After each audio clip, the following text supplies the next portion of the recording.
The son of a factory worker, Princeton history professor Stephen Kotkin has one of the most fascinating minds I've ever encountered. A professor of history at Princeton and a fellow at the Hoover Institution here at Stanford, he's the author of 9 works of history, 9 big works of history, including the first 2 volumes of his biography of Joseph Stalin, Paradoxes of Power, 1878 to 1928, and Waiting for Hitler, 1929 to 1941. Dr. Kotkin is China. You and I had a conversation 3-4 years ago in which it occurred to me that you have probably spent more time reading Soviet archives than any other person. And I said to you, Stephen, what's the one central finding? And you replied immediately, they were communists. The leaders of the Soviet Union really believed that stuff, and they really wanted to achieve the communist goal of worldwide revolution.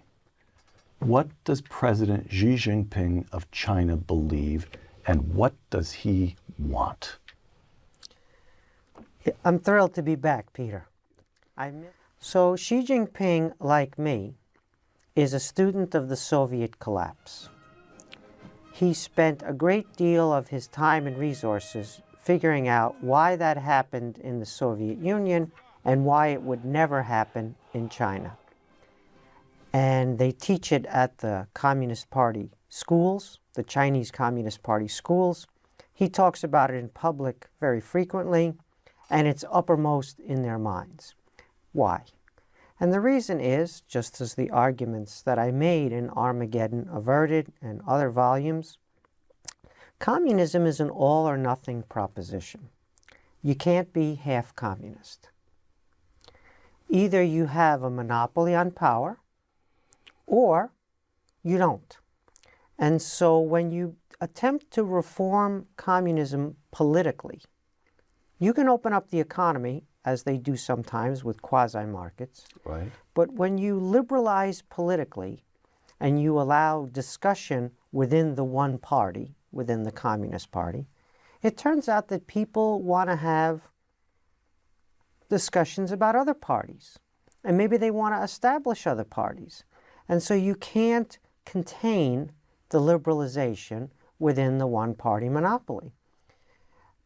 In fact, when they did this in Hungary in 1956 under Imre Nagy, the whole thing unraveled really in days. The Prague Spring 1968. in 1968, and of course Gorbachev in the Soviet Union, every time they've attempted to open the system up to get some, quote, democracy or liberalization within the one-party monopoly, they've discovered that people want other parties, and people don't want to stay within the communist monopoly. And so there's no reform equilibrium.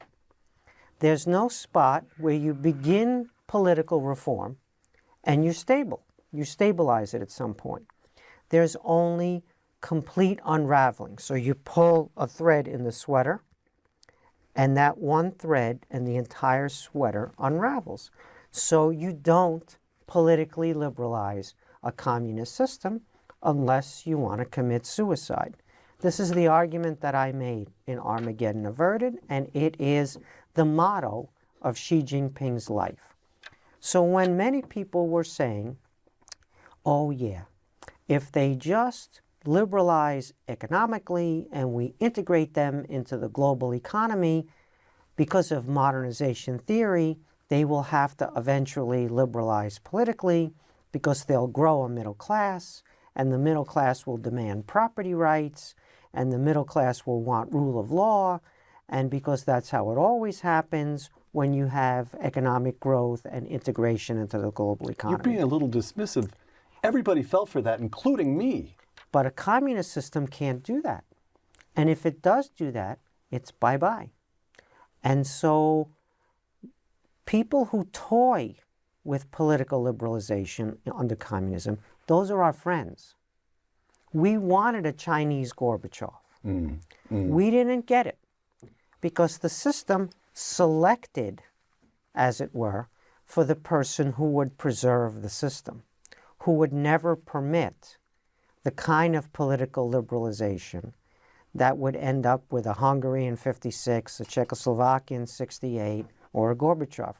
Remember Mikhail Suslov, when the scientist, he was the number 2 in the Brezhnev regime, the top ideologue, and the scientists went to him, this is before Gorbachev, and said, we need to liberalize, we need to open up, we need to have less censorship. And Suslov said, okay, we'll do that, but who'll send the tanks to Moscow? And so Xi Jinping, as I said, is a student of this process, and he's made the whole regime study this process.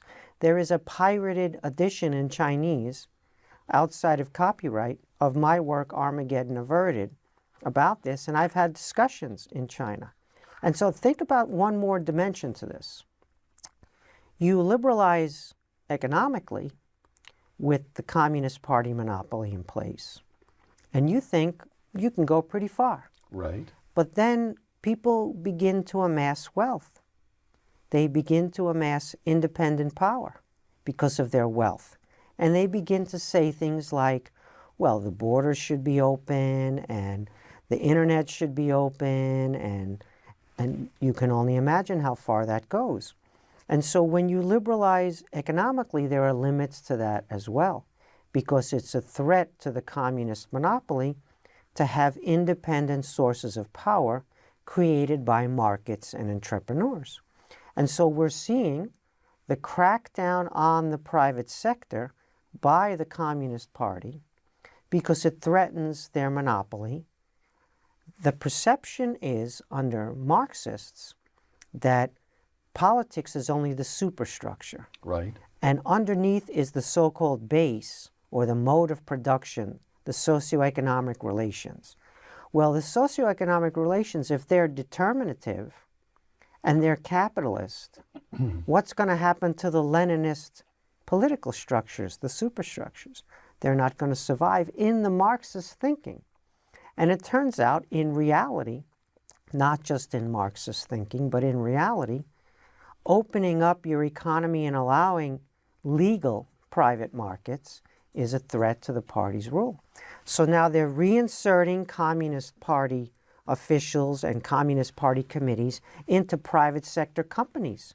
And so you have a CEO and a board, and then you have a party machine that's saying this has to align with the mission of the party, meaning it can't threaten the party's monopoly. Okay, one more question on China. Well, let me set it up.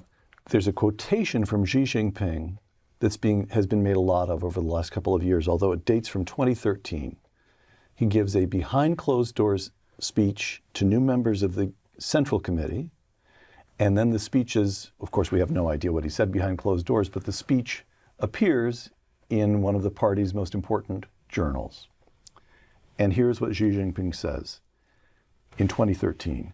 There are people who believe that communism is an unattainable hope. But facts have repeatedly told us that Marx and Engels' analysis is not outdated. Capitalism is bound to die out, close quote. All right. You have just said this party intends to retain power. But power to what end? Power because this communist talk is just talk.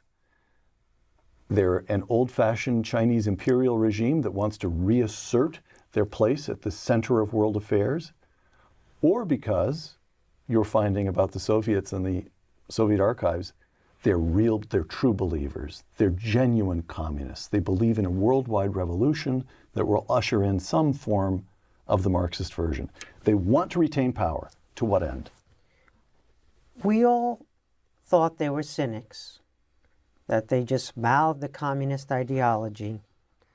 They want the Leninist structures to stay in place politically, and so therefore they try to legitimate them also with some verbiage, rhetoric about communism. Right.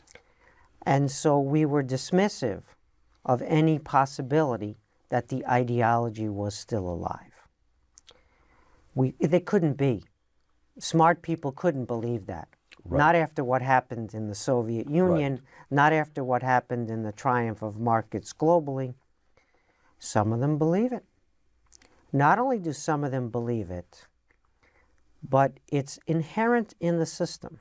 The largest threat to a communist system is the ideology. The ideology of communism is dynamic, and it produces people who have what we call socialism with a human face fantasies. They think that we can do it better next time, that it wasn't because of the ideology, it was because of leaders, venal leaders. Stalin made mistakes or Mao made mistakes. We'll correct those mistakes, we'll have better leaders, and we'll get to socialism with a human face or communist reform.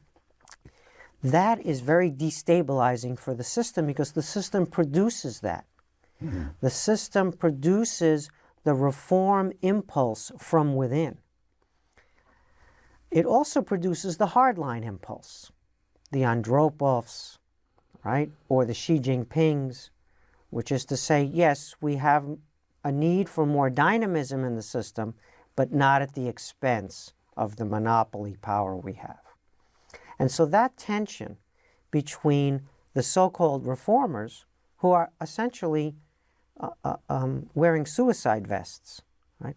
It's auto-liquidation if they get to power, versus the hardliners who are correct, but they're correct about the threat to the political stability, but they don't have a growth mechanism because the markets, the private sector, the GDP growth and the job creation all comes from something that they don't really believe in. So this is the core problem of self-destabilization of communist regimes. Let's give them credit there. They've had a remarkable run of decades and decades of tremendous economic growth, lifting people out of poverty, because they liberalized economically and legally permitted a private sector, which did drive that growth, did create those jobs, and has produced an economic miracle of global impact. We could get into the details of precisely how that worked and whether the party deserves the credit for that or somebody else might have done that. But the impact is there. However, the idea now is, let's redistribute that income. Let's get back to where we were before. Let's get state control over the economy, state-owned enterprises, where we have greater central party control than we do of the private sector. You can insert communist parties into the private sector, but you still have private owners. Whereas state-owned enterprises are much easier for them to control. But then you don't get the GDP growth. Then you don't get the dynamism, the job growth.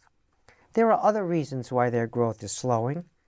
Politics, communist monopoly is not the sole reason, but it is the reason everyone ignored, because we thought that quotes like that, one that you read from 2013, were cynicism. But they're not cynicism, and they are a vulnerability, a self-created vulnerability of the system.